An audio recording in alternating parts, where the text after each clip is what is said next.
Hello, mga kamaster, maraming salamat po sa lahat ng tumatangkilik ng Number 1 Supreme Warrior. Paki-follow and subscribe mga master para sa mga susunod pang mga kabanata. Number 1 Supreme Warrior. Kabanata 2101. Ang tanong ay nagpatigil sa lahat. Ito ay talagang hindi isang maliit na hayop ngunit isang tunay na tao sa halip na sadyang gumawa ng tunog ng kaluskos upang makuha ang kanilang atensyon. Base sa boses, halatang galing ito sa isang may edad na. Kung siya ay nag-iisang magsasaka, maaaring hindi siya malakas ngunit kung siya ay isang magsasaka mula sa Corpse Pavilion, kung gayon siya ay dapat na may pambihirang kapangyarihan. Wala sa kanila ang nakaligtas maliban kay Jackie. Sa madaling salita, ang kaaway ay hindi mag-aabala na magtanong sa kanila ng isang tanong na tulad nito maliban kung mayroon siyang masyadong maraming oras sa kanyang mga kamay. Lahat ng uri ng pag-iisip ay sumagi sa kanyang isipan habang siya ay nanatiling nakaalerto. Nakipagpalitan siya ng tingin sa iba at pumunta sa kabilang side ng puno. Isang dosenang hakbang na lang ang inabot niya para makita na niya ang taong nasa likod ng puno. Sa pagtataka ni Jackie, ang edad ng taong ito ay hindi tumugma sa kanyang boses. Para siyang nasa 30 anyos, nabahira ng dugo ang kanyang tiyan, mas mapatlas sa normal ang mukha, at mabigat ang paghinga. Siya ay malubhang nasugatan. Ikaw ba ay isang formal na elder ng Dul Sovereign Pavilion? Tanong ni Jackie.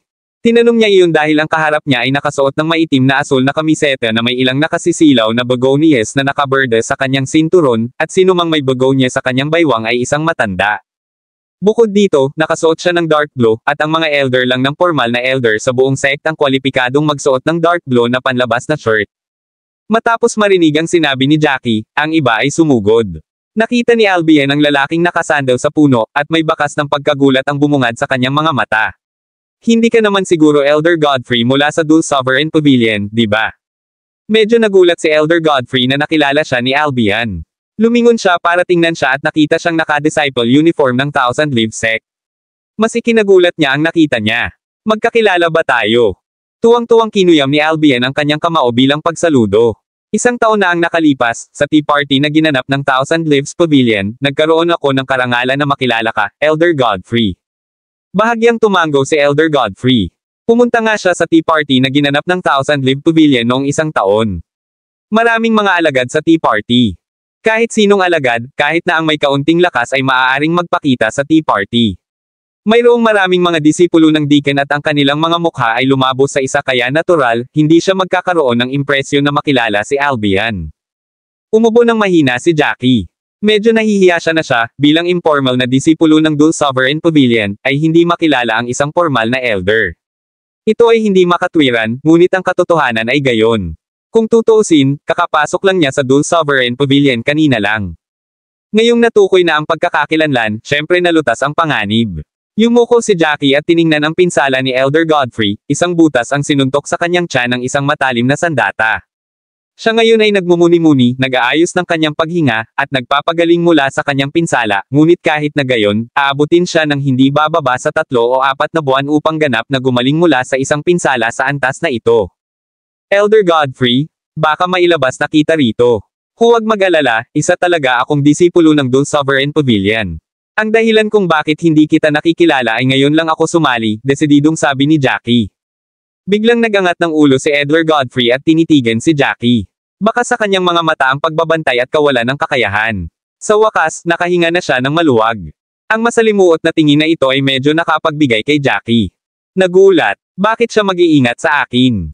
Parang nag-aatubili siyang sumama sa akin. Logically speaking, hindi dapat ganoon ang itsura niya. Kung tutuusin, isa talaga akong disipulo ng Dul Sovereign Pavilion at bukod pa, ang cultivation ko ay nasa paunang yugto pa lang ng innate level. I bet mas malakas pa rin siya kaysa sa akin, his injuries are notwithstanding. Bago niya ito maisip, dahan-dahang tumango si Elder Godfrey. Ako ngayon ay malubhang nasugatan at hindi makalusot sa hanay ng bitag. Kung mayroon kang paraan upang masira ang hanay, pagkatapos ay isama mo ako. Gagantimpalaan kita ng naaayon kapag nakabalik na tayo sa sekta. Chapter 2102. Jackie arched his brow. Wala siyang pakialam sa mga gantimpala, sa halip ay na-curious siya kung bakit tumingin sa kanya si Elder Godfrey na may ganitong masalimuot na ekspresyon. Kahit sinubukan niyang itago, hindi pa rin ito nakaligtas sa pansin ni Jackie. Kalmadong tumango si Jackie, at nagpalitan ng ilang magalang na pananalita, na nagsasabing wala siyang pakialam kung may mga gantimpala at bilang isang disipulo ng Dul Sovereign Pavilion, natural na may tungkulin siyang protektahan ang mga matatanda ng iginagalang na sekta. Tumango lang si Elder Godfrey, at hindi na muling nagpakita ang masalimuot na tingin sa kanyang mukha. Ibinaling niya ang kanyang ulo upang tumingin sa direksyon ng hanay ng bitag. Let's drop the formalities and get out of here. Nasugatan ako ng isang elder ng Corpse Pavilion. Kung hindi lang dahil sa paraan ng pagliligtas ng buhay ko, matagal na akong namatay sa kamay niya. Siguradong sabik na siya na mahuli ako ngayon at natatakot ako na hindi magiging maganda ang wakas para sa atin kung magtatagal pa tayo. Ang grupo ay nagsimulang magpanik nang marinig nila ito, ngunit pagkatapos ay mabilis na naayos ang kanilang sarili. Tumingin si Jackie kay Dudley na may malamig na mga mata at alam niya kung ano ang gusto ni Jackie nang hindi man lang niya ito sinasabi. Nanginginig siya at inilabas ang entry token. Nakita ang entry token sa bangkay ni Robin, at sadyang hiniling ni Jackie kay Dudley na gawin ang dirty deed para ipaalala sa kanya ang posibleng wakas nito kung maglakas loob siyang suwayan si Jackie. Sa makatuwid, gaano man ayaw ni Dudley na gawin ang anumang hilingin niya, kailangan lang nabigyan siya ni Jackie ng hitsura para magbago ang isip niya. Inabot ni Jackie at tinulungang makatayo si Elder Godfrey. Namutla ang mukha ni Elder Godfrey nang bumangon siya na lalong nagpasakit sa kanyang mga sugat. Gayunpaman, ang pagkakaroon ng posisyon ng isang elder ay natural na nangangahulugan na siya ay may patas na bahagi ng mga pinsala sa daan kaya kahit na ang kanyang mga pinsala ay malubha, kaya niya pa rin itong tiisin. Ni minsan ay hindi siya napasigaw sa sakit kahit na nakikita nilang basang-basa na ang kanyang sideburn sa malamig na pawis. Nanginginig tuloy ang mga kamay ni Dudley at para pigilan siya sa paglalaro, tumayo si Jackie sa likuran niya. Nagsagawa si Dudley ng isang serye ng mga paggalaw ng kamay at iniksyon ng mga seal na ito sa entry token. Isang nakakasilaw na puting liwanag ang pinakawalan sa isang iglap habang dahan-dahan itong lumutang sa hangin. Ang susunod na segundo, isinama ito sa hanay ng bitag. Ang hanay ng bitag ay transparent. Hindi ito mapapansin ng isa maliban kung hinawakan ng isa ang hadlang. Gayunpaman, pagkatapos na maisama ang entry token sa hanay ng bitag, ang transparent na espasyo sa harap ay lumundag na parang tubig. Nanlaki ang mga mata ng lahat, at ang mga ripple ay naging mas malaki at mas madalas. Unti-unti, isang walang laman na kinang ang pinakawalan mula sa hanay ng bitag. Naunawaan ng lahat na may nagbukas na espasyo para makalabas sila. Jackie arched his brow, and stared at Dudley with calm eyes. Lumabas ka muna at mananatili ang kapatid mo. Aalis siya kasama natin. Humanga si Dudley sa malalim na pag-iisip ni Jackie. Napangiti siya ng mapait at napabuntong hininga sa loob sa pag-aakalang hindi na kailangang gawin ito ni Jackie dahil walang paraan na siya ay maglakas loob na makipaglaro sa oras na ito. Si Jackie ay hindi ganoong klase ng malambot na tao. Si Dudley ang unang mamamatay sakaling may mangyari na hindi kanais-nais. Pumikit si Dudley at naglakad palabas ng open space. Pagkatapos niyang humakbang, tanging simoy ng hangin ang humihip sa kanyang mga templo, na naging sanhi ng kanyang pinong buhok na dumikit sa kanyang mukha. Walang ibang nangyari. Naghintay si Jackie at ang iba pa ng ilang segundo para lang makasigurado na walang ginawang nakakatawa si Dudley. Nang makumpirma, tumango sila sa isa't isa at sunod-sunod na lumabas sa hanay ng bitag. Ang kalawakan ay talagang hindi naiiba sa espasyo sa loob, ngunit ang pakiramdam na ibinigay nito ay medyo iba. Lumingon si Jackie sa likod at naisip na ang hanay ng bitag ay parang hola na may hindi nakikitang mga tanikala. Kabanata 2103. Upang maiwasan ang hindi inaasahang mangyari, hindi nila pinakawalan si Dudley sa lugar, ngunit dinala siya at ang kanyang kapatid patungo sa lungsod, palayo sa hangganan ng Mount Beasts.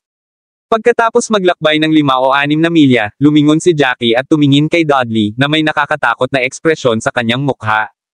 Sobrang lakas ng tibok ng puso niya, sa takot na baka mapatay siya ni Jackie.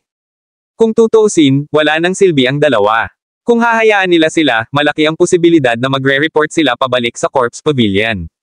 Kung tutuusin, hindi niya hahayaan ang sarili niya kung siya ang nasa posisyon ni Jackie. Huminga ng malalim si Dudley at sinabing nanginginig ang bibig, huwag kang mag-alala, Panginoon, tiyak na hindi kita buburahin.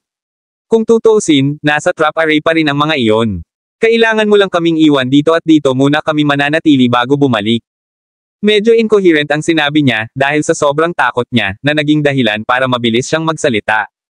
Humalaklak si Jackie. Hindi ako yung tipo ng tao na sumisira sa mga pangako. I will hold up my part of the deal kahit na ang pagpatay sa iyo ngayon ang mas magandang opsyon para sa amin. Gayunpaman, mag-iiwan ako ng paghihigpit sa inyong mga katawan. Na automatikong aalisin sa loob ng halos 2 araw. I'll advise you both to stay here and not run around because death is guaranteed if you encounter any mabangis na hayop. Kung lalabas man kayong dalawa dito ng buhay ay depende sa swerte ninyo ngayon. Sa paghihigpit sa kanila, kahit na bumalik sila sa Mount Beasts, hindi sila makakapasok sa Mount Beasts sa pamamagitan ng trap array. Kahit na makapasok sila, hindi nila magagamit ang kanilang tunay na lakas para ipaglaban ang kanilang sarili sakaling makatagpo sila ng anumang mabangis na hayop o halimaw. Ang pinakamagandang solusyon para sa kanila ay manatili sa kinaroroonan nila, hintayin ang paghihigpit na maalis sa kanilang mga katawan, at pagkatapos ay bumalik sa Mount Beasts. Noong panahong iyon, ligtas na sana si Jackie at ang iba pa sa kanilang mga asosasyon ng clan at hindi na kailangang mag-ingat pa sa kanila. Nawala ang kaginhawahan kay Dudley. Malakas siyang tumango, nais na tapikin ang kanyang dibdib at pangako, makatiyak kang mananatili kami rito ng 2 araw at hindi ka mahihirapan. Humalaklak si Jackie. Hindi niya sineseryoso ang mga sinabi niya. Iniangat niya ang ulo niya at tumingin sa ibang tao. Kung tutuusin, wala sila sa iisang clan associations, kailangan nilang maghiwalay ng landas dito. Itinaas ni Albion ang kanyang mga kamay bilang pagsaludo kay Jackie at sinabi mula sa kaibuturan ng kanyang puso, "Salamat, Kuya Jackie, sa iyong pangangalaga sa lahat ng oras na ito. Kung hindi dahil sa iyo, hindi kami makakalabas ng ligtas sa Mount Beasts." Hindi rin mapagpakumbaba si Jackie. Kung tutuusin, totoo ang sinabi ni Albion. Tumango lang siya at walang sinabi. Sinulyapan ni Dwight si Jackie at sinabing, "Ikaw ang pinaka-talented na taong nakita ko. Siguradong sisikat ka sa Dul Sovereign Pavilion sa hinaharap. I'll treat kita sa isang pagkain kung sakaling pumunta ka sa Thousand Lives Pavilion." Tumango si Jackie, at nagpalitan pa sila ng ilang salita bago maghiwalay ng landas. Ang Thousand Lives Pavilion ay nasa kanluran, at ang Dul Sovereign Pavilion ay medyo nasa silangan, kailan. Sinasabi ang kanilang mga palm, sinubukan ni Albion at iba pa na makipagpalitan ng mga formalidad kay Elder Godfrey sa mahabang panahon, ngunit marahil dahil sa kanyang malubhang pinsala, o marahil dahil sa iba pang mga kadahilanan, hindi ibinalik ni Elder Godfrey ang kanilang mga damdamin. Matapos magpaalam sa bawat isa, sina Jackie, Nash, at Elder Godfrey ay bumalik sa dalawahan na soberanya. Kabanata 2104. Isinasaalang-alang ang mga pinsala ni Elder Godfrey, hindi sila nagmamadali patungo sa dalawahang soberanya. Nagrente si Jackie ng isang karwahe na iginuhit ng kabayo sa isang kalapit na bayan at ginamit ang pinakakaraniwang paraan upang pumunta sa Dul Sovereign City. Sa loob ng karwahe, si Elder Godfrey ay nagpahinga ng mga nakapikit na mata habang ang parehong Jackie at ang kanyang ama ay nanatiling tahimik, sapagkat mayroong ilang mga bagay na hindi tatalakayin sa harap ng isang ikatlong partido. Hindi naisip ni Nash ngunit medyo hindi mapakali si Jackie. Si Elder Godfrey ay nasugatan ng napakasama at halos hindi manatiling malay. Bilang isang matanda, wala siyang kakulangan ng mga table tasks, ngunit kahit na matapos ang pinakamahusay na tableta, ang kanyang pinsala ay hindi pa rin nagpakita ng anumang mga palatandaan ng pagbawi. Pinatunayan lamang nito kung gaano siya malubhang nasugatan. Maraming mga katanungan si Jackie upang tanungin siya ngunit pinigilan ang kanyang sarili, pagkatapos ng lahat, ito ang kanilang unang pagkikita. Ang lahat ng mga nagdaang kaganapan ay hindi umupo ng tama sa kanya, ito ay parang hindi sinasadyang na-drag si Jackie sa isang pagsasabuatan mula pa nang lumakad sa paa sa dalawahang soberanya. Bigla, si Elder Godfrey, na nakapikit pa rin ang kanyang mga mata, tinanong, "May ginawa ba ang libong dahon ng pavilion tungkol dito?" Ang tanong ay nahuli si Jackie sa bantay, ngunit nang walang pag-aalangan, umiling-iling siya. Bagaman hindi nagtanong si Elder Godfrey, alam ni Jackie na nais niyang tanungin kung libong dahon ang sinubukan ni Pavilion na salakayin ang array ng bitag. Ang sulok ng mga labi ni Elder Godfrey ay nakakulong sa isang ironic na ngiti, ngunit mabilis siyang bumalik sa kanyang dating walang ekspresyong mukha. Ginawa nitong mas nakakagulat si Jackie. Ngayon na binuksan ni Elder Godfrey ang isang pag-uusap, hindi masyadong bastos para sa kanya na magtanong. Tinanggal niya ang kanyang lalamunan at tinanong, "Elder, kailan ka pumasok sa Mount Beast?" Si Elder Godfrey ay nagbuntong hininga ng basta-basta, at isang bakas ng galit ay sumiklab sa kanyang pagod na mga mata. 9 na araw na ang nakalilipas. Naalala pa ni Jackie na sinabi ni Dudley na na-set up nila ang trap array 10 araw na ang nakakaraan. Iyon ay sabihin, si Elder Godfrey ay pumasok sa bundok tungkol sa parehong oras habang nakaset up ang trap array.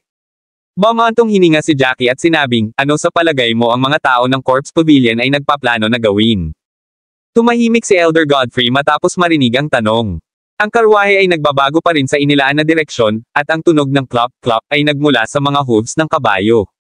Paminsan-minsan, naririnig nila ang horseman na sumipol at sumigaw. Sa wakas, nagsalita si Elder Godfrey, ang hula ko ay may kinalaman ito sa lihim na lugar ng mapagkukunan. Sumimangot si Jackie. Narinig niya ang tungkol sa lihim na lugar na mapagkukunan na ito dati. Ito ay kung ano ang nagdulot ng digmaan sa pagitan ng putik na pinagmula ng angkan at ang dalawahang soberanya na pavilion, ngunit kung ito ay talagang dahil dito, kung gayon mayroon silang isang malaking problema sa kanilang mga kamay. Ang katotohanan na ang Corpse Pavilion ay hindi nakaligtas sa mga gastos upang makuha ang kanilang mga kamay sa lihim na lugar ng mapagkukunan ay nangangahulugang anuman ang nasa loob ay napakahalaga.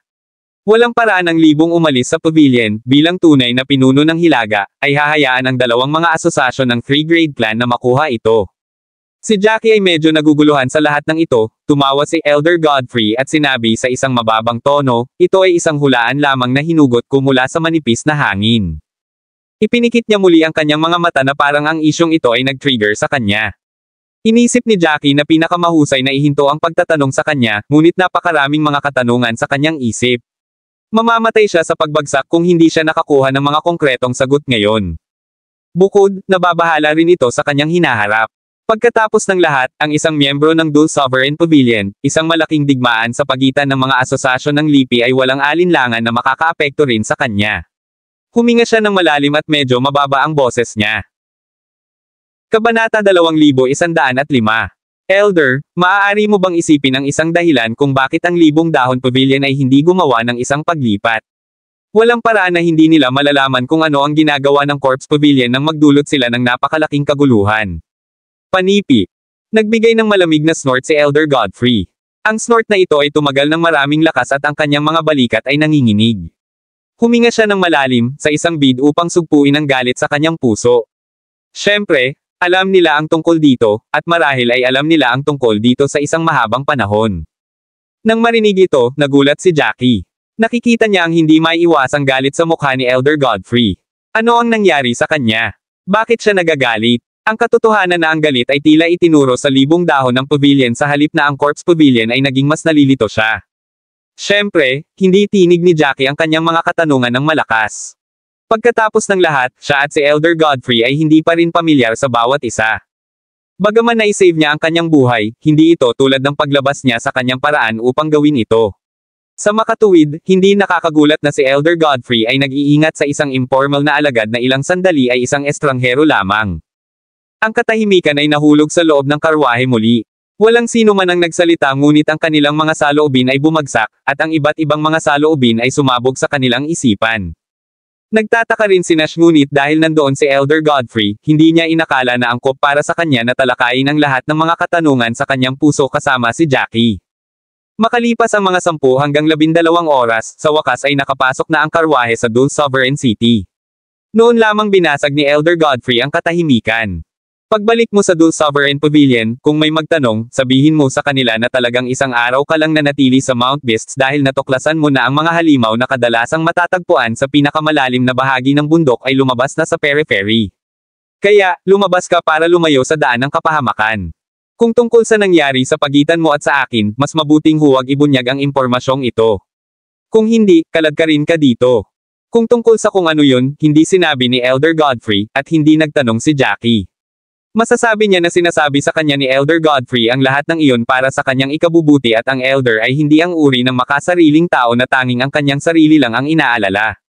Masiglang tumango si Jackie. Wala ka bang planong bumalik sa Dual Sovereign Pavilion ngayon? Itinaas ni Elder Godfrey ang kanyang mga mata at tumingin sa harapan. Hinarang ng kurtina ng karwahe ang kanyang paningin, ngunit tila nakikita ng kanyang mga mata ang labas ng mundo sa pamamagitan ng kurtina. Hindi mo kailangang mag-alala tungkol dito. Babalik ako sa loob ng ilang araw. As long as normal ang pag-uugali mo, hindi maghahinala ang iba sa relasyon mo sa akin. Tumango si Jackie at hindi na nagpatuloy sa pagtatanong. Gaya nga ng sinabi ni Elder Godfrey, sila ay mga estranghero kung tutuusin. Si Jackie ay isang informal na disipulo lamang na walang background at hinding-hindi magkakaroon ng pagkakataong makilala si Elder Godfrey kung hindi dahil sa nangyari kamakailan. Walang sino man ang mag-uugnay sa kanila. Upang maiwasan ang mga tao na matuklasan iyon, sa halip na hilahin ang karwahe sa gate ng Dual Sovereign Pavilion, nakahanap sila ng isang inn para kay Elder Godfrey, bago bumalik si Jackie sa Dual Sovereign Pavilion na mag-isa. Sa pagkakataong ito, si Nash ay nanatili sa labas ng sapat kaya mas mabuting bumalik sa Mustard Seed Spirit Ship. Ang paggawa nito ay maiiwasan ang kanyang pagkakakilanlan na malantad. Para makapasok sa Dul Sovereign Pavilion, kailangan lang ni Jackie na kunin ang kanyang identity card. Pagkatapos niyang makapasok sa Dul Sovereign City, patuloy niyang pinagmamasdan ang mga mukha ng mga tao para sa mga palatandaan na may malaking pagbabago na naganap at nagulat siya nang makitang mapayapa pa rin ang mga tao sa kanilang pang-araw-araw na buhay, na parang walang nangyari. Kabanata 2106. Gayunpaman, nang tumuntong siya sa Dul Sovereign Pavilion, naramdaman niya ang halatang pagkakaiba. Ang lugar kung saan sila, ang mga informal na disipulo, ay nasa kanluran lamang ng buong sekta. Kung gusto nilang pumunta mula sa pangunahing tarangkahan patungo sa tirahan ng informal na disipulo, kailangan nilang gumawa ng ilang liko at maglakad sa ilang panlabas na koridor. Ang mga panlabas na koridor na ito ay umaabot sa lahat ng direksyon, at ang mga disipulo ay maaaring bumalik sa kanilang tirahan sa pamamagitan ng mga panlabas na koridor o sa pinakasentro ng Martial Art Techniques at Martial Skills Hall at ang 7 Stars Hall. Sa normal na mga kalagayan, maraming mga disipulo ang dumadaan sa labas ng koridor, kung minsan ay abala pa sa mga disipulo. Gayunpaman, sa araw na iyon, siya ang nag-iisang taong naglalakad sa kanila. Itinaas niya ang kanyang ulo upang tumingin sa araw at tinansya ang oras ay bandang tanghali. Wala namang espesyal sa oras na ito at bakit nag-iisa siya doon. Nagsimula siyang gumawa ng mga ligaw na hula sa kanyang puso. Gayunpaman, lalo siyang nabigla nang matuklasan niyang wala ring tao sa mga tirahan ng mga informal na disipulo. Matapos mag-isip sandali, bumalik siya sa kanyang silid, nagpalit ng damit, at pagkatapos ay naglakad sa direksyon ng Soul Hall. Hindi niya alam kung naka-duty ba si Noel ngayon pero umaasa siya na sana ay maitanong niya sa kanya ang lahat ng katanungan sa kanyang isipan. Habang papunta sa Soul Hall, nakasalubong niya si Brooke, ang runner na disipulo. Maganda ang relasyon nila sa isa't isa at ng iSports ni Brooke si Jackie ay binati niya ito mula sa malayo.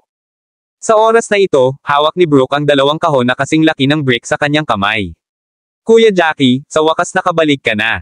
Tingnan natin kung maglalakas loob pa silang sabihin sa pagkakataong ito. Matapos marinig ito, nagulat si Jackie. Anong pinagsasabi mo? Ngumuso si Brooke at nang uuyam na sinabi, naaalala mo ba noong binugbog mo si Wesley noon? Bueno, siya at ang kanyang mga leaks-people ay kumakalat sa paligid ng chismis na namatay ka sa Mount Beasts. Natigilan si Jackie, hindi dahil sa mga chismis kundi dahil sa timing ng chismis. Nagsimula siyang mag-isip na may mas malalim na kahulugan kung bakit pipiliin ni Wesley ang pagkakataong ito, sa lahat ng panahon, na magpakalat ng chismis tungkol sa kamatayang ito. Kasabay ng mga bagay na naranasan niya sa panahong ito, buong tapang niyang sinimulan na iugnay ang lahat. Iniunat niya ang kanyang kamay at tinapik si Brooke sa balikat, at mahinang sinabi, para patunayan na hindi ako patay, maaari mo bang tulungan akong ipakalat ang balita? Nagtataka na tumingin si Brooke kay Jackie at naramdaman na hindi ito nakasanayan niyang pag-uugali. Bagamat matagal na niyang hindi kilala si Jackie, alam niyang walang pakialam si Jackie sa iniisip ng iba sa kanya. Gayunpaman, wala siyang sinabi.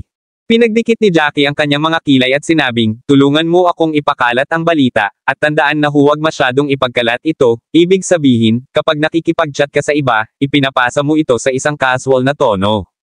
Nang sabihin niya ito, naging mataimtim ang tono ni Jackie, kaya napatuwid ng kaunti si Brooke habang tahimik na nakikinig sa mga tagubilin ni Jackie. Sinabi mo na lumabas ako pagkatapos manatili sa Mount Beasts ng isang araw lang dahil ang mga likas na halimaw ay biglang lumitaw sa mga madalas na aktibong lugar ng nakuhang mga halimaw para sa ilang kadahilanan. Masyadong delikado sa loob kaya maaga akong lumabas. At bakit hindi pa ako bumalik dito hanggang ngayon? Sabihin mo sa kanila na ang aking pamilya ay pumunta upang makita ako sa Dul Sovereign City at kaya nanatili ako sa lungsod ng ilang araw. Tumango si Brooke, hindi niya talaga maintindihan ang punto ng lahat ng ito. Matapos itong pag-isipan, sa wakas ay nagtanong siya, totoo ba ang lahat ng ito? Kabanata 2107. Tinaas ni Jackie ang kanyang kilay at sinabi sa mabigat na tono, ano ang totoo? Mabilis na umiling si Brooke, alam niyang hindi naintindihan ni Jackie ang tanong niya. Hindi ko tinatanong kung totoo ba ang mga salitang ipapakalat mo sa akin. Ang ibig kong sabihin, totoo ba talaga na may kakaibang nangyayari sa Mount Beasts? Tumango si Jackie. Siyempre, totoo. Ang mga pagbabago doon ay sapat na para baligtarin ang mundong alam natin. Gusto niyang sabihin ang mga ito ng malakas ngunit alam niyang hindi dapat. At saka, inakala niya na alam na ito ng mga high-up sa Dul Sovereign Pavilion. Marami akong hindi masasabi sa iyo ngayon. Mangyaring gawin ang aking sinabi at pagkatapos nito, sabihin kay Kuya Noel na pumunta sa aking lugar kapag siya ay libre. Makakapunta ka rin. May kailangan akong pag-usapan sa inyong dalawa, sabi ni Jackie. Seryosong tumango si Brooke, at nagpalitan ng 2 o 3 magalang na pananalita ang dalawa bago kinuha ni Brooke ang mga kahon at naglakad patungo sa 7 Stars Hall. Dahil ikakalat ni Brooke ang balita, hindi na kailangan pang pumunta ni Jackie sa Soul Hall. Siya ay puno ng mga katanungan at nais na malaman ang mga problemang ito bago magplano ng kanyang susunod na pagsasanay. Wala pang 1 oras, kumakatok na sina Noel at Brooke sa pintuan ng kanyang silid, niyaya niya ang 2 tao sa silid at nagsali ng tsaa para sa kanilang dalawa. Sa daan, naabutan na ni Noel si Brooke. Humigop siya ng kanyang tsaa at nagtanong, ilang araw ka na natili sa Mount Beasts? Tinaas ni Jackie ang kanyang kilay at sinabing, give or take 10 days. Napataas ang kilay ni Noel sa pagtataka.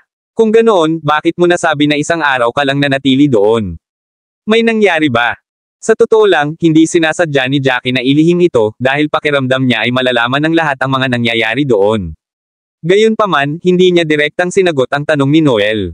Sa halip, lumingon siya para magtanong, bakit walang laman ang koridor sa labas? May nangyari ba sa Clan Association? Tumabi sa kanya si Noel na baka sa mukha niya ang pananabik. Mukhang hindi pa naaayos ang mga affair sa Muddled Origin Clan. Sa palagay ko ay hindi plano ng mga matatanda na pabayaan iyon, kahit na ang Thousand Leaves Pavilion ay nagbigay ng pansamantalang tigil sa pagitan ng 2 asosasyon ng clan. Di ba sinabi ko na sa iyo noon na ang Clan Association natin ay nagbabalak na mag-recruit ng isa pang batch ng mga disipulo? Nagulat ako dito. Obviously, more than enough na ang batch mo. Bakit gusto nilang mag-recruit ng mas maraming disipulo? Di ba sabi nila wala nang gyera in the foreseeable future? Wala lang sense yung dalawa. Ano pa, alam mo ba kung kailan sila nagsimula ng recruitment? Umiling si Jackie. Nanlaki ang mata ni Noel at itinaas ang 3 daliri. Sa 3 araw pagkatapos mong pumunta sa Mount Beasts. Walang tigil na nila ito. Ang bawat disipulo ay natagpuan na ito ay talagang kakaiba at mula noon ay pinag-uusapan na namin ito. Gayunpaman, walang conclusion dahil hindi nagbigay ng tamang paliwanag ang mga matatanda. Gayunpaman, ang mga bagong disipulo ay na-recruit, at pagkatapos mag-recruit ng mga bagong disipulo, nagsimula kaming magsanay sa pinagsamang pagbuo ng labanan. Iyon ang dahilan kung bakit walang naglalakad sa labas ng koridor. Ang pinagsamang pagbuo ng labanan ay nabuo sa pamamagitan ng pagtutulungan ng mga disipulo. Kapag na-deploy na ang ganitong uri ng pormasayon, hindi lamang nito na daragdagan ang lakas ng pag-atake ng mga kasanayan ng disipulo ngunit pinahuhusay din nito. Kanilang pagtatanggol. Chapter 2108. Jackie arched his brow and gently put the teacup in his hand on the table. So sinasabi mo na ang mga asosasyon ng clan ay nagpaplano pa rin na magpatuloy sa digmaan. Iyon ang pinakakapanipaniwalang paliwanag. Kung hindi, bakit sila sabik na matutunan ng mga disipulo ang pinagsama-samang pormasayon ng labanan?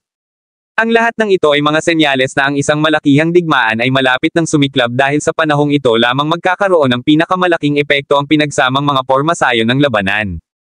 Maraming praktikal na dahilan para sa pagsasanay ng pinagsamang mga pormasayon ng labanan.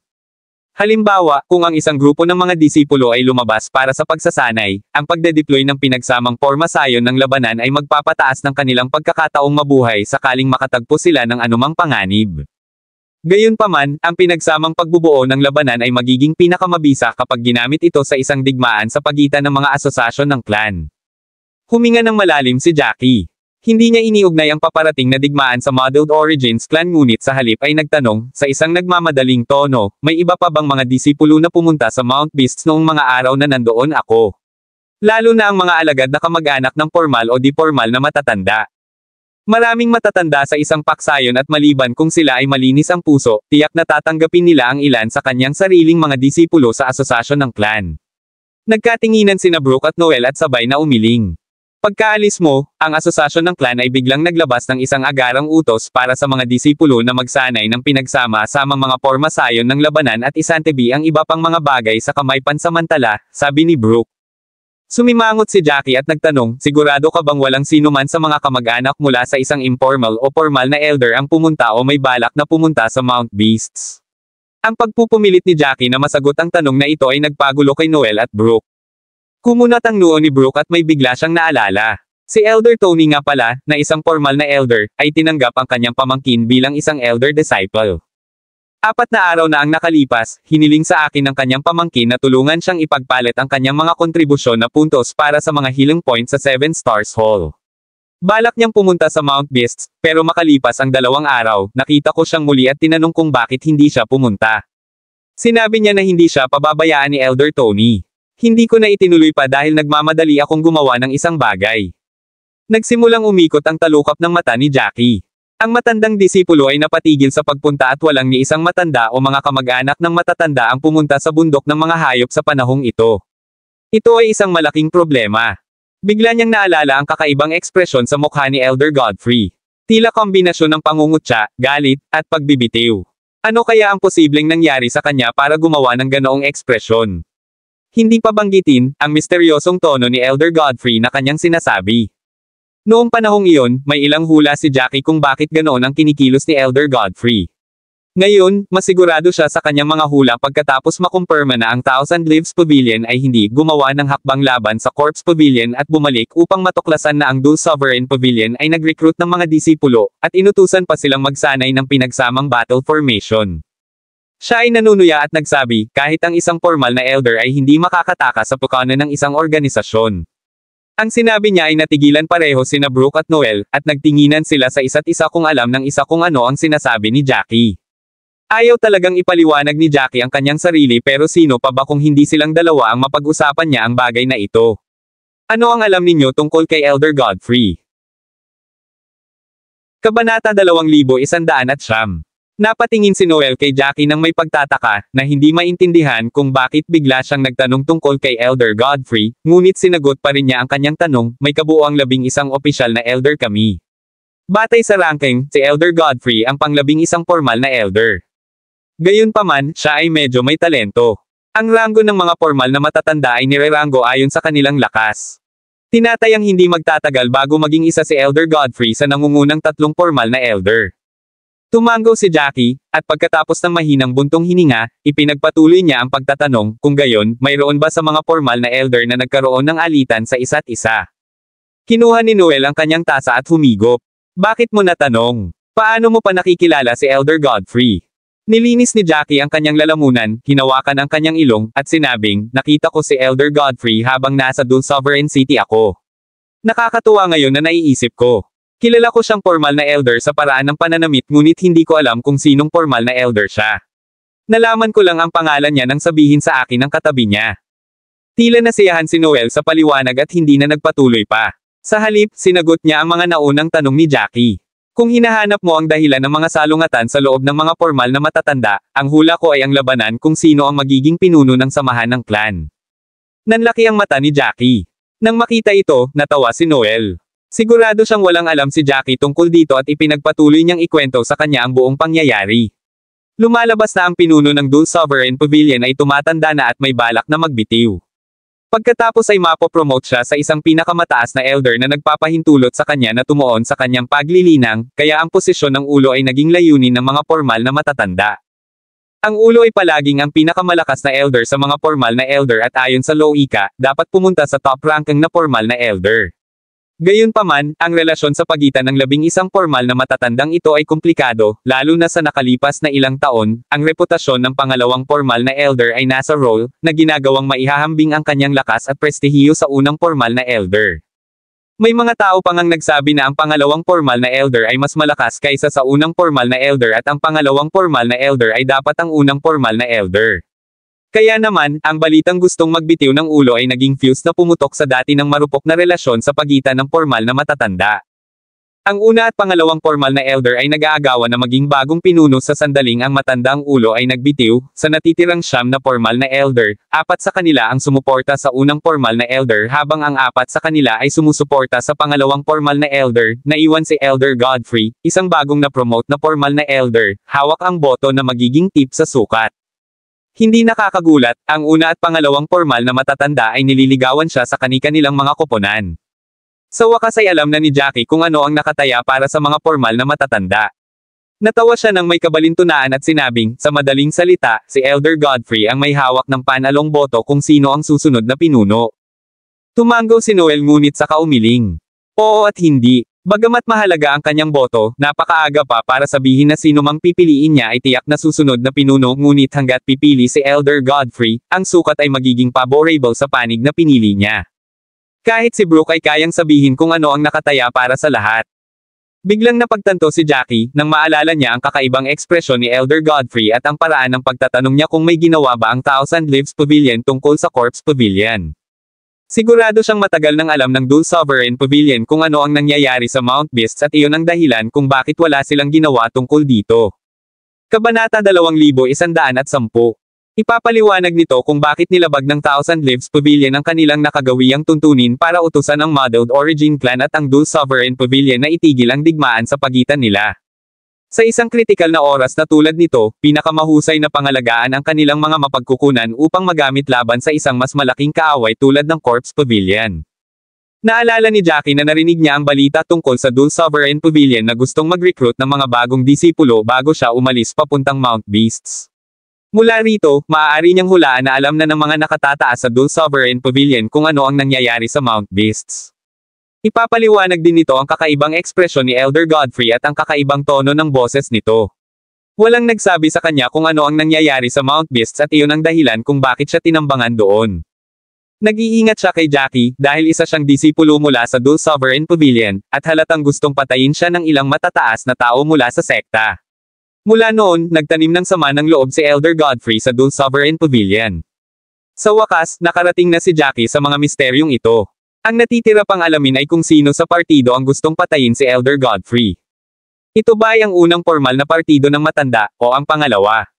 Baka silang dalawa yon. Pagkatapos ng lahat, siya lamang ang nagtataglay ng kapangyarihang magtip sa sukat.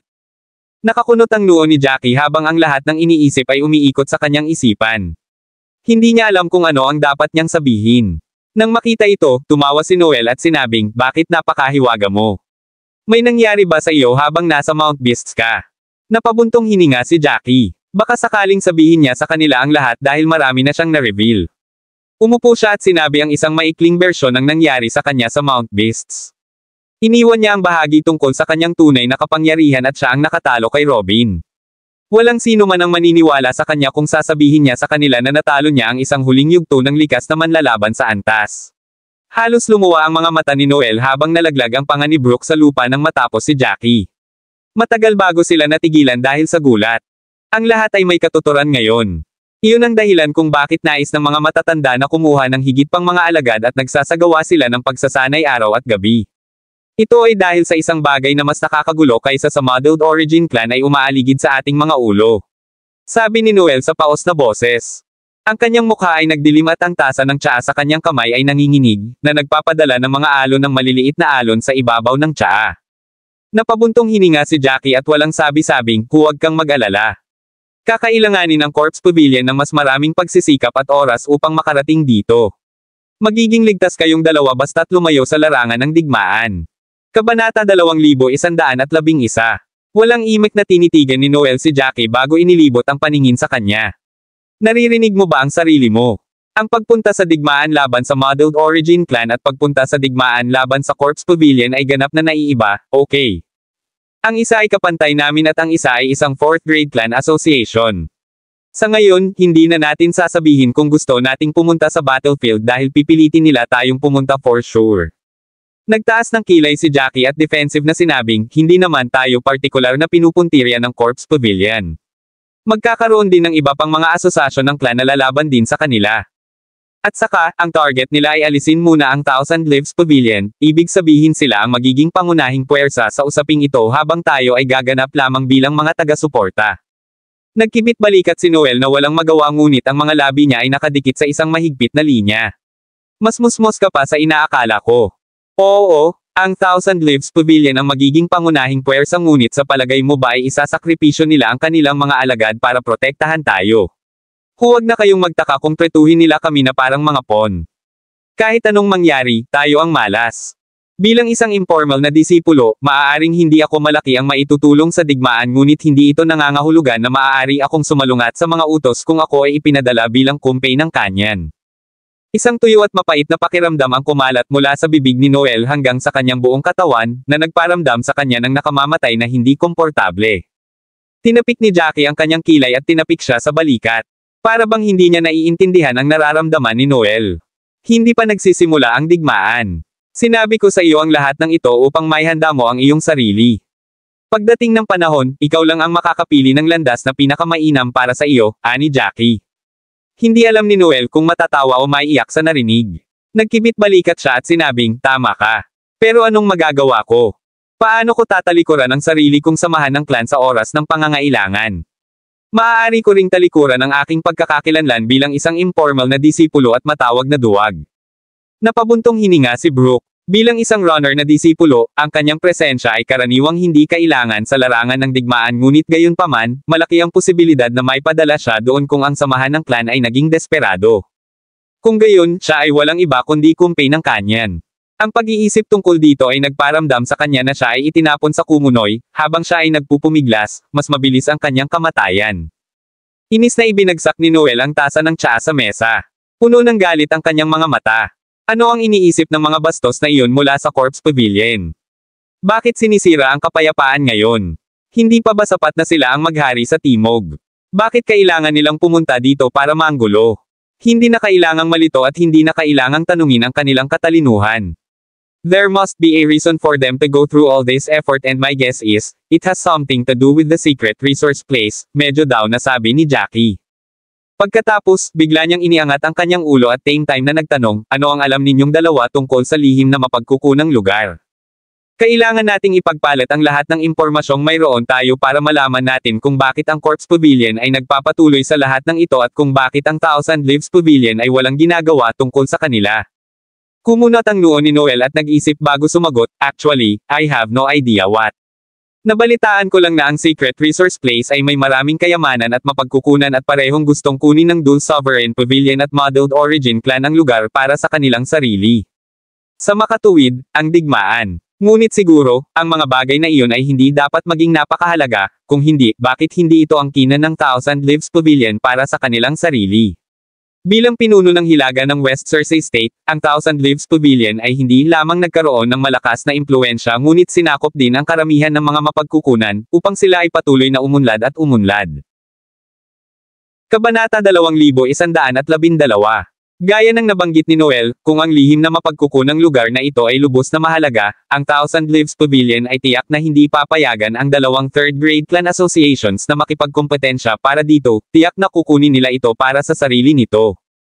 Pinutol ni Brooke sa sandaling ito, siguro may natuklasan silang napakahalaga sa lihim na mapagkukunan at ang balita ay nakarating sa tainga ng Corpse Pavilion. Iyon ang dahilan kung bakit hindi sila nagligtas ng gastos upang pumunta dito upang makuha ito para sa kanilang sarili. Tumango si Noel. Makatuwiran, ang sinabi ni Brooke, ngunit pagkatapos ay nagtanong siya, kung gayon, bakit walang gagawin ang Thousand Leaves Pavilion tungkol sa kanila. Ayon kay Brother Jackie, ang hanay ng bitag sa palibot ng Mount Beasts ay nandoon ng mahigit 10 araw. Walang sino man, maliban kay Brother Jackie, ang lumabas sa 10 araw na iyon. Ang sino mang may kaunting utak ay makakaalam ng isang bagay na hindi tama at nagpadala ng isang tao upang siyasatin ang bagay na ito. May matutuklasan sila kung gagawin nila iyon. Hindi ito isang bagay na madaling makaligtaan kaya paanong ang Thousand Leaves Pavilion at ang ating Dul Sovereign Pavilion ay walang nagawa. Hindi mo ba ito nakikitang kakaiba? Ano ba talaga ang pinaplano nila? Parehong natulala sina Jackie at Brooke sa kanyang mga tanong. Mukhang hindi nila malalaman kung ano ang nangyayari maliban kung mayroon silang karagdagang impormasyon. Ito at ang lahat ng iba pang mga tanong ay paulit-ulit na kumatok sa kanilang mga bungo. Nagsimulang sumakit ang utak ni Jackie at itinaas niya ang kanyang mga kamay bilang pagsuko. Hindi natin dapat pahirapan ang ating mga sarili, sinusubukang alamin ang mga bagay gamit ang kaunting impormasyong mayroon tayo. Ang mga bagay ay magiging malinaw kung bibigyan natin ito ng kaunting oras. At saka, ang katotohanan ay laging mananaig. Samantala, kailangan lang nating bigyang pansin ang ating paligid. Medyo matagal pa silang nag-chat. Naka-duty si Noel noong araw na iyon kaya nauna siyang umalis. Aalis na sana si Brooke nang hilingin sa kanya ni Jackie na pumunta sa 7 Stars Hall para sa kanya para ipagpalit ang nakuha niya mula sa Mount Beasts para sa ilang kontribusyon na puntos. Inilagay ni Jackie ang bangkay at masiglang core ng Frostwolf, gayon din ang mga bangkay at masiglang core ng iba pang mga halimaw na kanyang nahuli, sa mesa ng malakas. Agad na napuno ng amoy ng metal na dugo ang silid. Nanlaki ang mga mata ni Brooke at tinuro niya ang nanginginig na daliri sa mga bangkay. O aking Diyos, lahat ito ay mga likas na halimaw na antas. Talagang kamangha-mangha ka sa pag-iisang pinatay mo ang napakaraming. Natarante si Jackie. Bakit siya gulat na gulat? Nakita niya kung ano ang magagawa ko sa arena ng pakikipaglaban sa taya, tama ba? Sa makatuwid, hindi ba normal na makapatay ako ng ilang likas na halimaw na antas? Halata talaga ang pagkalito ni Jackie dahil alam na agad ni Brooke ang iniisip niya. Umangat ang sulok ng kanyang mga labi at sinabi niya, ang mga disipulo ay kadalasang nagpupunta sa grupo kapag nangangaso sa Mount Beasts. Hindi dahil sa gusto nila kundi dahil kailangan nila dahil delikado doon, lalo na kung makakaharap mo ang isang kawan ng mga halimaw. Sa oras na iyon, hindi mo lang kailangang labanan ang halimaw na nasa harap mo kundi kailangan mo ring bantayan ang iba pang halimaw. Doon magiging kapaki-pakinabang ang pagkakaroon ng isang teammate. Hindi pa banggitin, tanging ang mga napakalakas lang ang maglalakas loob na pumasok sa mga lugar kung saan aktibo ang mga likas na halimaw na antas. Sa wakas ay naunawaan na ni Jackie kung bakit nabigla si Brooke sa mga bangkay ngunit talagang hindi ito masyadong inisip ni Jackie noong siya ay nangangaso ng mga halimaw. Ang tanging nasa isip niya ay patayin ang mga halimaw at makaalis doon sa lalong madaling panahon. Kabanata 2113. At naroon din ang katotohanan na hindi sinasadyang natisod niya ang mga halimaw na ito sa acquire level monster area, kung saan hindi sila kilala na aktibo. Alam na niya ngayon na ang mga likas na halimaw na antas ay walang pagpipilian kundi ang tumaka sa paligid ng bundok dahil ang kanilang karaniwang lugar ay inookupahan ng Corpse Pavilion. Natawa ng mahina si Jackie at sinabing, swerte lang yata ako, o baka ganoon talaga ako kalakas. Haha. Medyo natahimik si Brooke sa kanya. Gaw, nakakadismaya na ikumpara ko ang sarili ko sa'yo. Siguradong hindi ako pupunta sa bundok ng mag-isa. Iyon ay katulad ng paghahanap ng kamatayan. Hindi pa rin ako makapaniwala na ikaw lang ang pumatay sa lahat ng halimaw na ito. Sa aking magaspang na pagtatantya, makakakuha ka ng hindi bababa sa 400 kontribusyon na puntos para sa mga ito. Tama ang tansya ni Brooke. Sa kabuuan, nakatanggap si Jackie ng 430 puntos ng kontribusyon, higit pa sa inaakala niya. Ang mga puntos ay dapat magtagal sa kanya kung ginamit niya ito ng matalino. Kung tutuusin, hindi niya kailangang gamitin ito sa Martial Art Techniques and Martial Skills Hall o konsultasyon sa mga matatanda, kaya para sa kanya, sapat na ang mga kontribusyon na ito. Kinagabihan, pumunta si Jackie sa Soul Hall. Nagkataon lang na naka-duty din si Noel ngayong gabi. Matapos makita si Jackie na papasok, nagulat si Noel, nagbuhos ng tsaa para sa kanya, at medyo malungkot na sinabi, hindi ka ba nagtatrabaho ng kaunti? Wala pang isang araw mula nang bumalik ka mula sa Mount Beasts. Pinagmumukha mo akong masama, alam mo ba? Humalaklak si Jackie at sinabing, hindi naman sa gusto kong maging ganito kahirap. Kaya lang, natatakot ako na hindi ako magiging malakas para harapin ang anumang maaaring dumating sa hinaharap. Matapos pag-isipang mabuti, naramdaman ni Noel na tama ang sinabi ni Jackie. Pagkatapos ng lahat, sa mga kritikal na panahon tulad nito, ang pagsasanay upang maging mas makapangyarihan ay parang paglalagay ng insurance sa sariling buhay. Inilabas ni Noel ang array board ng bagay of Factly. Ang parehong kahirapan tulad ng huling pagkakataon. Umiling si Jackie at sinabing, palakihin ang kahirapan sa pag-level 5 sa pagkakataong ito. Nang marinig ito, hindi man lang nagulat si Noel. Tumango lang siya, sa loob-loob niya, na italaga na niya si Jackie sa hanay ng mga halimaw. Hindi na siya magtataka kung hihilingin sa kanya ni Jackie ang pinakamataas na antas ng kahirapan. Para sa kapakanan ng aking mental well-being, titigil ako sa pagkukumpara sa sarili ko sa iyo, bulong ni Noel sa sarili. Walang tigil ang kanyang mga kamay sa pag-aayos ng mga rune sa array board at kaagad na kumislap ang puting ilaw, hudyat na tumaas ang antas ng kahirapan. Nang hindi man lang inangat ang kanyang ulo, itinuro ni Noel ang array eye door at sinabing, maaari ka nang pumasok. Tumango si Jackie at pumasok sa array eye door.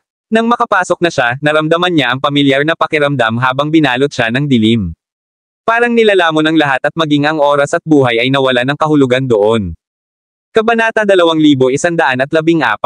Bumukas ang hanay ng may tunog na cracking, at ang mga wave ng soul shockwave ay sumugod kay Jackie nang walang pagpipigil. Huminga ng malalim si Jackie at nagsimulang magnilay. Patuloy niyang ginagawa ang mga seal gamit ang kanyang mga kamay at ang natitirang kapangyarihan mula sa Shattered Soul Crystal na nakatatak sa kanyang katawan ay na-activate. Mas madaling bumuo ng mga Soul Sword sa ilalim ng suporta ng natitirang kapangyarihan mula sa Shattered Soul Crystal. Lumipas ang 10 araw sa loob ng isang kisap mata at matagumpay na nakabuo si Jackie ng 5 pang Soul Sword matapos gamitin ang huling bit ng natitirang kapangyarihan mula sa Shattered Soul Crystal. Nangangahulugan ito na si Jackie ay may kakayahang bumuo ng 15 Soul Sword para magsagawa ng mga pag-atake sa panahon ng mga laban. Hindi na kailangang mag-away sila ng ganoon katagal at si Robin ay papatayin ni Jackie sa isang pag-atake kapag nabangga niya si Robin ngayon. Huminga ng malalim si Jackie at nagpas siyang huminto sa pagsasanay. Pagkatapos ng lahat, ang isang aktwal na labanan ay ang tanging pamantayan para sa kapangyarihan ng pakikipaglaban ng isang tao at binalak niyang magsagawa ng dalawang laban sa pagtaya pagkatapos niyang umalis sa hanay. Bumukas ang array door at dahan-daang lumabas si Jackie dito. Kababalik lang niya sa totoong mundo nang marinig niya si Noel na malamig na yumuko at nagsalita ng walang isip.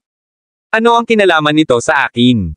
Hindi ako pupunta. Maging si Wesley ay sumusunod lang sa utos ng kapatid. Ano ang magagawa ko? Mukhang excited si Zane na nakaupo sa tabi ni Noel. Pakiramdam ko hindi natin masasabi ang lahat ng sigurado. Paano kung talagang gusto ka niya? Nilaibat ni Noel ang mga mata kay Zane at hinawakan ang mga damit ni Zane para maglagay ng distansya sa pagitan nila nang makita ang nakakadiring tingin sa mukha nito. Hoy, nakakain ka na ba ng maraming spirited herbs kamakailan at nakalimutan mo na ba ang iyong common knowledge? Sinong piniling alagad ang hindi pinili sa mga formal na disipulo?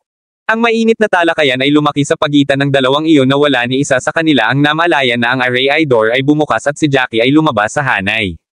Nagtataka namang naglakad si Jackie papunta sa kanila nang marinig niya ang pinag-uusapan nila.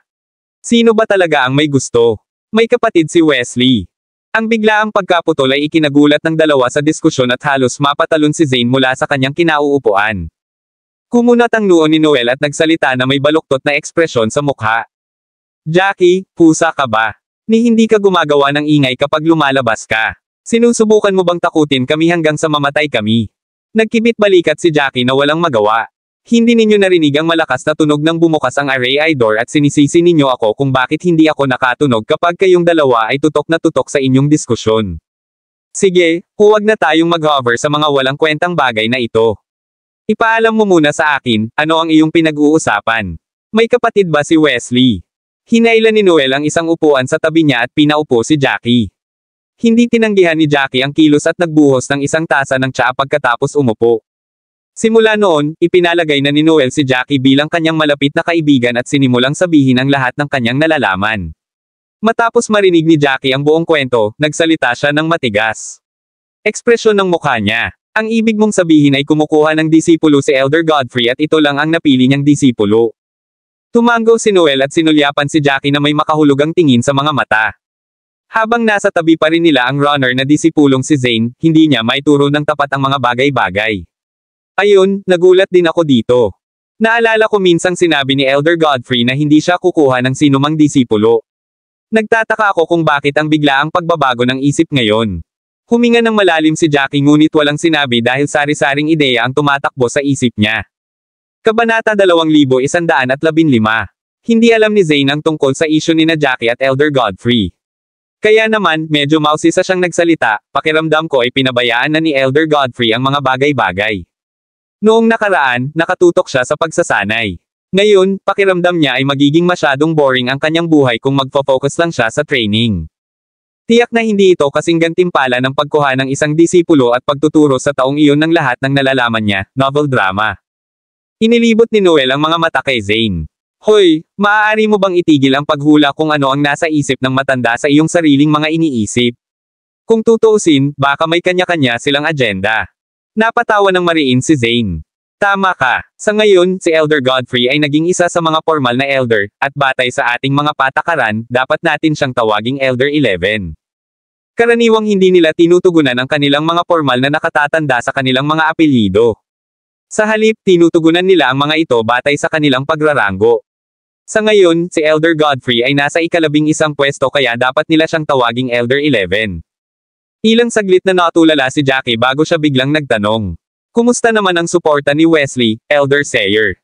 Ano ang kanyang ranking? Bakit ninyo siya tinatawag na Elder Sayer sa halip na sundin ang kanyang ranking? Halatang nagustuhan ni Zane ang pagpapakita ng kanyang kaalaman kaya nagmadali siyang ihatid ang impormasyon kay Jackie sa sandaling ito. Nasa ika-8 pwesto si Elder Sayer at ayon sa mga tuntunin, dapat natin siyang tawaging Elder 8.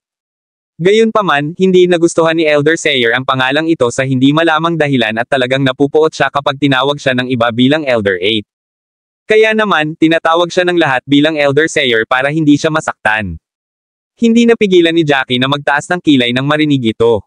Hindi niya inaasahan na si Elder Sayer ay nasa ika-8 pwesto at nangangahulugan iyon na siya ay medyo malakas. Hindi katakatakang napakayabang ni Wesley. Sa tulong ni Elder Sayer, mayroon siyang puhunan upang magtiwala. Napabuntong hininga si Jackie at nagpatuloy sa pagtatanong, sino ang kapatid ni Wesley? Bakit wala akong narinig tungkol sa kanya noon pa? Mabilis na sinagot ni Zane ang tanong. Ang pamilyang Sayer ay may umuunlad na populasyon at natural lamang sa kanilang pamilya na magkaroon ng higit sa isang Wesley Sayer. Ang buong nakatatandang kapatid ni Wesley, si Oliver Sayer, ay isa sa aming mga formal na disipulo. Batay sa karaniwang gawain, si Oliver ay dapat na maging piniling disipulo ni Elder Sayer. Gayunpaman, siya ay naging isang formal na disipulo sa loob ng 6 na buwan ngunit hindi siya naging isang napiling disipulo sa hindi malamang dahilan. Hindi mo alam ang tungkol sa kanya dahil wala siya sa sekta nitong ilang buwan dahil lumabas siya para tapusin ang kanyang misyon. Dahil si Oliver ang buong kapatid ni Wesley, dapat ay medyo malapit ang kanilang relasyon. Base sa ugali ni Wesley, siguradong magrereklamo ito ng hindi napigilan at ilalarawan si Jackie bilang isang karumal-dumal na tao. Posibleng kunin ni Oliver ang pagkakataong ito para magdulot ng gulo kay Jackie. Hindi napigilan ni Jackie na kuskusin ang kanyang templo. Gaano kalakas si Oliver? Sagot ni Noel, nasa final stage na siya ng innate level at medyo malakas. Nabalitaan ko na malaki ang posibilidad na ipaglaban niya ang posisyon ng napiling disipulo. Isang tanong ang lumitaw sa isipan ni Jackie. Posible bang hindi siya naging disipulo ni Elder Sayer dahil gusto niyang ipaglaban ang posisyon ng napiling disipulo? Natigilan si Noel pagkatapos niyang marinig ito. Mukhang wala kang common knowledge tungkol dito. Kahit na ang isang disipulo ay tinanggap na isang matandang disipulo, maaari pa rin siyang maging isang piniling disipulo hanggat mayroon silang kakayahan na mapabilang sa nangungunang 10 sa lahat ng mga disipulo. Walang anumang salungatan sa pagitan ng dalawang ito. Medyo natauhan si Jackie pagkatapos niyang marinig ito. Kung iyon ang kaso, ang mga aksyon ni Oliver ay hindi maipaliwanag. Posible bang hindi tinanggap ni Elder Sayer si Oliver bilang kanyang nakatatandang disipulo dahil hindi niya pinahahalagahan si Oliver? Wika ni Noel na alam na agad niya ang iniisip ni Jackie nang makita ang ekspresyon ni Jackie. Hindi ito ang iniisip mo. Pinahahalagahan ni Elder Sayer si Oliver at personal niyang sinanay si Oliver sa loob ng ilang panahon noon.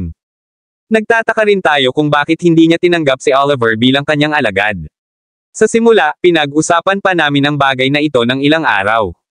Gayunpaman, walang makakaunawa sa mga iniisip ni Elder Sayer at ang bagay na iyon ay ibinaba. Kabanata 2116.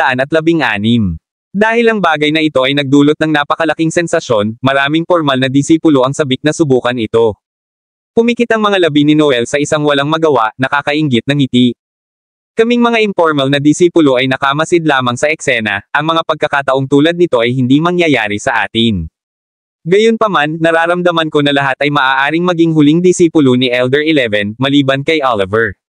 Matapos sabihin ito, tinitigan ni Noel si Jackie ng matagal, at naintindihan ni Jackie ang ibig niyang sabihin.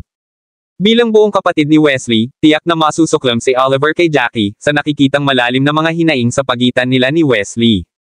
Maaaring si Jackie ang unang taong pupuntahan niya pagkatapos ng sandaling nakamit niya ang magagandang tagumpay. Humalaklak si Jackie at sinabing, naniniwala ako na si Elder Godfrey ay isang matalinong tao. Hindi siya magiging sangla ng iba sa hindi malamang dahilan at ibibigay lahat ng gamit niya sa mga tagalabas. Kumunat ang noo ni Zane na halatang hindi niya maintindihan ang ibig sabihin ni Jackie sa sinabi nito. Gayunpaman, nagningning ang mga mata ni Noel habang humihigop ng tsaa, kunwari ay wala siyang pakialam. May point ka dyan, pero walang garantiya na hindi magkakamali. Ang mabuti pa ay maghanda na tayo para hindi tayo ma-overwhelm noon. Tumango si Jackie. Alam niyang pinapaalalahanan siya ni Noel na dapat silang maging handa sa gulo dahil nagkaroon siya ng matinding salungatan kay Wesley noon. Gayunpaman, hindi natakot si Jackie. Pagkatapos ng lahat, hindi siya inutil, at ang pressure na ito ang magiging motibasyon niya. Natigilan si Noel nang mapansin kung paanong hindi naglaho ang ekspresyon ni Jackie kahit na binanggit niya ang mga alalahanin. Mayroon kang kahangahangang pag-iisip. Nagtaas ng kilay si Jackie. Wala itong kinalaman sa mentality ko. Kahit araw-araw akong nag-aalala tungkol sa mga ganitong bagay, hindi ko mapigilan kung ano man ang mangyari. Kung gayon, bakit hindi ko ito ng aking atensyon sa pagsasanay at magsumikap na madagdagan ang aking husay sa pakikipaglaban para maharap ko ang anumang ibinabato sa akin sa susunod. Binibigkas ni Jackie ang bawat salita ng magsalita at may malinaw na pag-iisip. Kung gaano siya kumilos ng ganito, mas nakaramdam si Noel ng inggit sa mga tulad ni Jackie. Ang pagtitiwala ni Jackie ay hindi lumitaw ng wala saan. Sa halip, ito ay nagmula sa kanyang mga talento, na patuloy na sumusuporta sa kanya. Kung ikukumpara kay Jackie, isa siyang karaniwang tao. Gayunpaman, naunawaan niya na hindi patas na paghambingin ang dalawang tao, kaya binago niya ang paksa ng usapan pabalik sa kung paano nagre-recruit si Elder 11 ng isang matandang disipulo. Marahan siyang bumantong hininga at sinabi sa maluwag na paraan, nabanggit ni Elder 11 na kailangang matugunan ng kanyang disipulo ang lahat ng kanyang mga kinakailangan. Bahagyang natarante si Zane at nagtanong, ano ang ibig niyang sabihin, satisfying all his requirements. Naalala ko na hindi binanggit ni Elder 11 ang mga kondisyon ng kanyang kasiyahan. Ngumisi si Noel, halatang kinukutya niya ang talino ni Zane. Hindi mo ba maintindihan ang gusto niyang sabihin? Sino sa ating mga formal na nakatatanda ang hindi nagsisikap na magkaroon ng hindi mahuhulaan na imahe? Hindi nila sasabihin ng diretso ang kanilang mga intensyon. Sa halip, kailangang hulaan ng mga alagad ang nakatagong agenda sa likod ng kanilang mga salita. Ang intensyon sa likod ng kanyang sinabi ay medyo malinaw. Hindi ba't ang pagtupad sa lahat ng kanyang mga kinakailangan ay nangangahulugan na ang taong ito ay kailangang maging mahusay sa lahat ng bagay? Dapat makontento si Elder Godfrey sa mga talento, ugali, at hitsura ng taong ito. Halatang nagbago ang ekspresyon ni Zane, na nagpapakita ng kanyang realisasyon. Unti-unting nawala ang pagsimangot niya habang hinahampas ang hita niya. Kaya ganon. Naisip ko na ang kahilingan ni Elder 11 ay purihin siya ng kanyang disipulo. Kung iyon lang ang kailangan niya, kaya ko rin. Hindi napigilan ni Noel na umikot ang mga mata nang marinig ang sinabi ni Zane. Sa huli, tumanggi siyang tingnan man lang si Zane. Kabanata 2117. Sino sa matatanda sa palagay mo ang tatanggap ng mga alagad na magaling sa pambobola? Maraming mga alagad na gustong mambobola ang mga matatanda, kaya kailangan bang tanggapin sila bilang mga matatandang disipulo? Kung mahilig siyang makinig sa mga nakakabigay puri na salita, maaari kong isuko kaagad ang aking posisyon dito at maghintay para sa kanyang pintuan araw-araw upang sabihin sa kanya ang 100 nakakabigay puri na mga pangungusap na naiiba sa bawat oras. Natawa si Zane dito, at kahit si Jackie ay hindi napigilan ang mahinang ngiti na sumilay sa kanyang mukha. Gayunpaman, walang pakialam si Noel sa kanilang mga reaksyon. Habang pabalik sa kanyang silid ay iniisip pa rin ni Jackie ang kanilang napag-usapan. Natitiyak niya na si Elder Godfrey ay may sariling plano para sa biglaang pagpapahayag ng kanyang intensyon na makuha ang kanyang huling disipulo sa sandaling ito. Hindi siya naniniwala na nakalimutan ni Elder Godfrey ang kanyang malapit na kamatayan na karanasan sa Mount Beasts. Ang mga tao sa posisyon ni Elder Godfrey ay labis na napupuot sa kawalan ng katarungan at hindi nila binabayaran ang mga hinaing ng may kabutihan. Posibleng may iba rin siyang intensyon. Nang lumipat ang mga iniisip ni Jackie sa isyong ito, nagsimula siyang mag-isip tungkol sa taong nag-frame noon kay Elder Godfrey. Gayunpaman, wala siyang masyadong alam sa sandaling ito at maaari lamang niyang suriin ang listahan ng sospek bago umiling. Ang bagay ay inilagay sa isang tabi pansamantala. Hindi mahalaga kung sino ang nagplanong makakuha ng huling disipulo, wala itong kinalaman sa kanya. Ang kailangan niyang pagtuunan ng pansin ay ang kanyang husay sa pakikipaglaban. Pagkabalik ni Jackie sa kwarto niya, pinalabas niya si Nash para makalanghap ng sariwang hangin. Pagkasara niya ng pinto, sa sandaling iyon, hindi pa natatag ni Jackie ang kanyang posisyon sa kontinente ng Hestia. Kaya naman, hindi niya pinalabas ang lahat ng kanyang pamilya sa buto ng mastasa. Nakatago lang sila sa loob at tumutok sa pagsasanay. Nagplano siyang gumugol ng 6 na buwan upang pangasiwaan ang masalimuot na relasyong ito at humanap ng ligtas na lugar upang ang iba ay makalabas sa nakakulong na espasyo ng mustard seed upang tuklasin ang lugar na ito. Hinailan ni Nash ang isang upuan at nagsimulang magtanong kung ano ang nangyari bago siya makaupo. Upang maiwasan ang labis na pag-aalala ng kanyang ama, binigyan siya ni Jackie ng maikling buod ng lahat ng nalalaman niya. Napabuntong hininga ng mahina si Nash pagkatapos niyang marinig ang sinabi ni Jackie. Ito ay tiyak na isang mundo na sumusunod sa batas ng gubat, at ang mga away ay makikita sa lahat ng dako.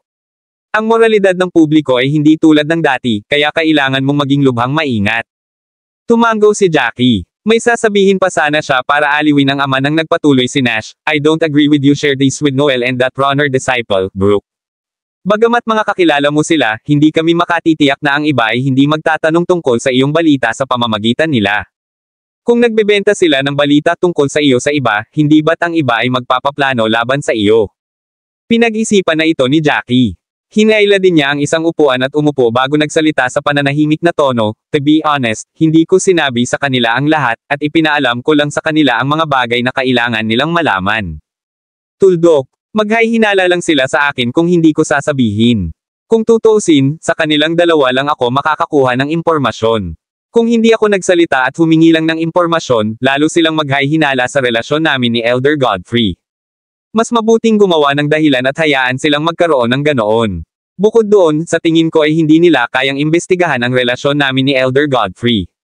Pagkatapos ng lahat, nagkita silang dalawa sa gilid ng Mount Beasts. Bukod kay Jed at sa iba pa mula sa Thousand Leaves Pavilion, walang ibang nakakaalam kung ano ang naranasan nila doon. Kabanata 2118. Huminto muna si Jackie bago siya nagpatuloy. Bukod doon, hindi ko akalain na may tatago pa natin ang mga ganoong bagay, at hindi naman ito big deal kahit sabihin ko ito kahit kanino. Tutulungan ba ako ni Elder Godfrey kapag may problema ako? Susuportahan ko ba siya at iimpluwensyahan ang sitwasyon sa sekta? Bilang isang informal na disipulo, hindi ako mahalaga sa mga taong ito na may mataas na katayuan. Natural, hindi nila ako isasama dahil sa sama ng loob nila kay Elder Godfrey. Bahagyang tumango si Nash doon, may sense naman si Jackie. Sa kabila ng kanyang palaging pag-aalala isa na nabawasan, hindi bababa sa binago niya ang paksa, ayaw niyang manatili sa nakaraang paksa. Panipi. Hindi mo ba sinabi sa akin na nakakita ka ng bangkay pagkatapos mong lumabas sa 10 Absolute Trap Array? Agad nitong naalala kay Jackie ang bangkay na nakita niya. Dahil sila ay bumalik sa sekta, sila ay isinasaalang-alang sa isang ligtas na lugar. Isinara na niya ang pinto, at walang makakaalam kung ano ang nangyayari kung ilalabas niya ang katawan sa sandaling ito. Gumawa si Jackie ng ilang rune gamit ang kanyang mga kamay, at muling binuksan ang mustard seed. Pagkatapos ay kinuha niya ang katawan mula sa buto ng mustasa at inilagay sa mesang nasa harapan niya. Ang katawan na ito ay kasing tangkad ni Jackie, ngunit iba ito sa mga karaniwang bangkay na nakikita nila. Mayroong maraming kakilakilabot, kakaibang hitsura ng mga rune na inukit sa mga puting buto. Nagtaka si Jackie kung para saan ang mga rune na ito, at kung sino ang taong ito. Napabuntong hininga si Nash na halatang nagulat sa katawan nitong nababalot ng rune. Nahulog siya sa malalim na pag-iisip bago siya nagtanong, wala bang space ring sa katawan na ito? Ang space ring ay ang pinakakaraniwang storage item sa Hestia Continent, at ang mga mahusay na master ay karaniwang may isa para sa kanilang sarili. Gayunpaman, ang space ring ay mawawasak din dahil sa kawalang tatag ng panloob na istruktura nito habang lumilipas ang panahon, at walang anumang suporta mula sa tunay na enerhiya ng isang tao. Gayunpaman, ang katawan na ito ay hindi mukhang pangkaraniwan, at maaari pa nga siyang maging master mula sa labas ng kontinente ng Hestia. Kung iyon ang kaso, ang kanyang space ring ay dapat na nasa mas mataas na antas kumpara sa mga normal na master, at ang panloob na espasyo ay hindi dapat na bumagsak, kahit na maraming taon na ang lumipas. Umiling si Jackie. Mula nang makita niya ang katawan na ito, subconsciously niyang hinahanap ang space ring sa katawan. Gayunpaman, tanging ang mga kalat-kalat na kristal na kaluluwa sa sahig ang nakita bukod sa berdeng damit na suot ng taong ito. Hindi napigilan ni Nash na umiyak, wala bang space ring? Kakaiba yon. Maaaring may isa, ngunit maaaring may kumuha nito. Pagkatapos ng lahat, ang bawat master ay magkakaroon ng space ring sa kanila maliban na lang kung ang space ring ay nalaglag sa paglipas ng panahon. Gayunpaman, magkakaroon pa rin ng isang pahiwatig ng pag-iral nito, tulad ng mga fragment ng sirang singsing, kahit na ang espasyo ay bumagsak at hindi na ito magagamit. Gayunpaman, mas lalong naguluhan si Nash nang marinig niya mula kay Jackie na wala ni Katie Ting na pag-iral nito ang makikita. Bahagyang iwinagayway ni Jackie ang kanyang kamay. Huwag na tayong manahan dito, mag-move on na tayo. Higit pa rito, ang hitsura ng katawan na ito sa labas ng 10 Absolute Trap Array ay isang kadudadadang bagay. Dahil hindi natin alam kung ano ang nangyari, hindi natin ito dapat isipin ngayon. Tumango si Nash at walang magawa, ang halaga ng katawan na ito ay ang mga rune na inukit sa mga buto. Still, naiintindihan mo ba? Umiling agad si Jackie. Kahit na ang dakilang master ay nag-iwan sa akin ng maraming mahahalagang alaala, hindi ko pa rin maintindihan ang mga rune na ito. Napangiti ng mapait si Nash at sinabing, kung gayon, walang silbi ang katawan na ito sa atin ngayon. Maaaring ma-unlock natin ang sekretong ito sa hinaharap, ngunit sa ngayon. Kinawian ni Jackie ang kanyang kamay at pinutol ang kanyang ama bago natapos si Nash. Pagkatapos ay iniunat niya ang kanyang kamay para ituro ang kanang kamay ng bangkay na ito. Ang kanang kamay ng bangkay ay nakapulupot sa isang mahigpit na kamao. Nakapagtataka, ang mga buko sa kanang kamay ng bangkay na ito ay makapal at napakalaki sa hindi malamang dahilan na 2 hanggang 3 beses na mas makapal kaysa sa buto ng normal na tao. Mga daliri, napakakapal nila kaya hindi makita ni Jackie kung ano ang hawak ng taong ito ng mahigpit sa kanyang mga kamay, sa kabila ng pagzonang. Kabanata 2119. Sumimangot si Nash at nakatutok din sa kanang kamay ng bangkay. Itinaas pa niya ang kanang skeletal na kamay ng bangkay, at nakikita lang niya sa gilid na ang kanang kamay ay nakahawak sa isang transparent na kristal. Gayunpaman, wala silang ideya kung ano ang transparent na kristal na ito. Nagpalitan ng tingin ang mag-amang duo at inabot ang kanang kamay ng namatay, sinusubukang tanggalin ang mga daliri. Noong una ay naisip nila na kailangan nilang magpumigla sa pagbukas ng kamao, nang makita kung gaano ito kahigpit, ngunit kapwa may narinig na kaluskos sina Jackie at Nash. Parang isang mekanismo ang na-activate noong sinubukan nila ito. Dahil sa gulat, parehong binitawan ng dalawang lalaki ang kanang kamay ng kalansay. Bumagsak ang kamay sa mesa ng may kalabog, at bumukas ang mahigpit na saradong mga buko, nakahiga sa mesa. Lumitaw din sa harap ni Jackie at Nash ang kristal na hawak-hawak ng kamay. Ito ay isang transparent na kristal na kasing laki ng isang palad, at nababalot nito ang isang uri ng kumikinang na pulang likido sa loob. Nakatawag agad ng atensyon ni Jackie ang pulang likido. Tinuon niya ang pansin sa pulang likido at napansin niyang tila may buhay ang likido. Ang likido ay umaagos sa paligid ng kristal at tila marubdob na sinusubukan at makawala sa mga paghihigpit ng kristal. Higit pa rito, may ilang mga salita na nakaukit sa kristal. Sumimangot si Jackie at walang kamalay-malay na hinaplos ang kanyang baba habang sinasabing, ilang rune o spells na naman. Sa hindi inaasahang pagkakataon, natuwa si Jackie at sinabing, hindi ito rune o spells, ito ay isang uri ng teksto. Napatingin agad si Nash kay Jackie na nagtataka. Paano mo nalaman na isa itong uri ng text? Nakikilala mo ba? Tumanggaw si Jackie, at sari-saring emosyon ang bumungad sa kanyang mga mata. Marahan siyang bamaantong hininga bago itinuro ang mga salita at sinabing, ito ay isang tekstong matatagpuan lamang sa Divine Void World. Bilang isang mundo sa unang baitang, ang Divine Void World ay may sariling sibilisasyon.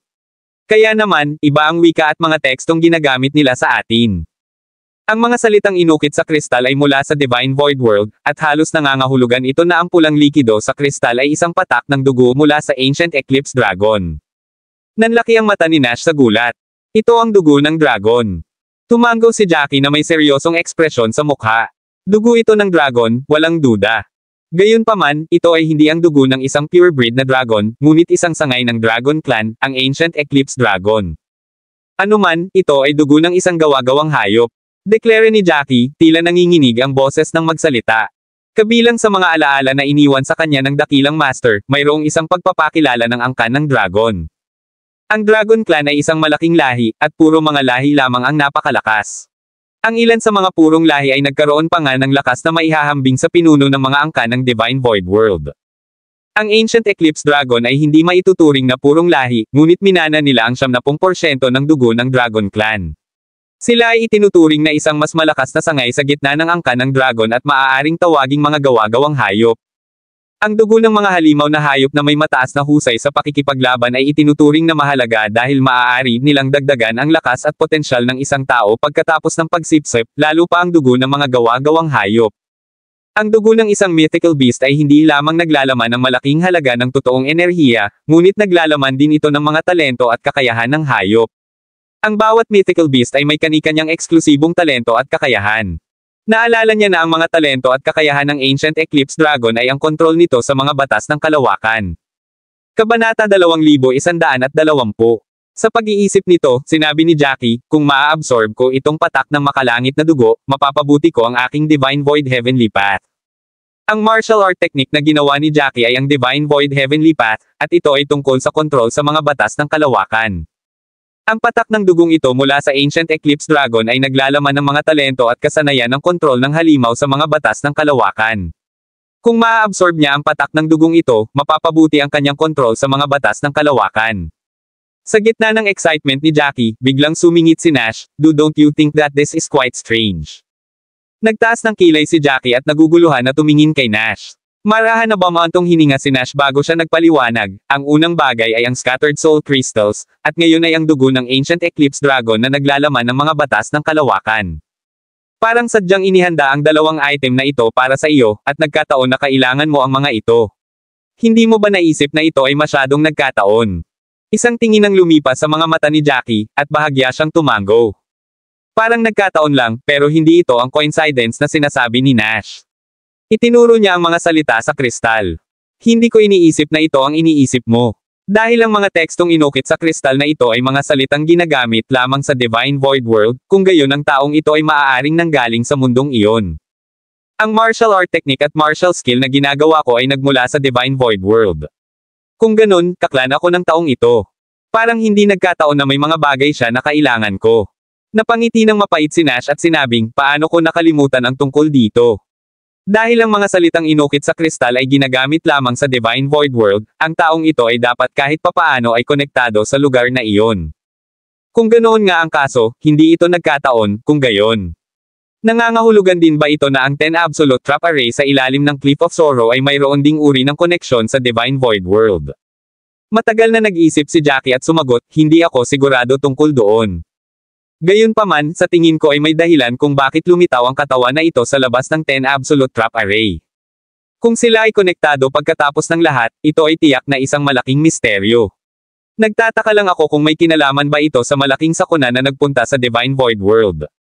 Iniunat ni Nash ang kanyang kamay at inilagay ang kristal na naglalaman ng dugo ng Ancient Eclipse Dragon sa mga kamay ni Jackie. Maaari mong tingnan ang mga bagay na ito mamaya, kapag lumakas ka na.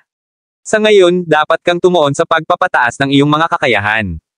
Napakunot noo si Jackie habang hinihigpitan ang pagkakahawak sa kristal sa palad niya at tumango.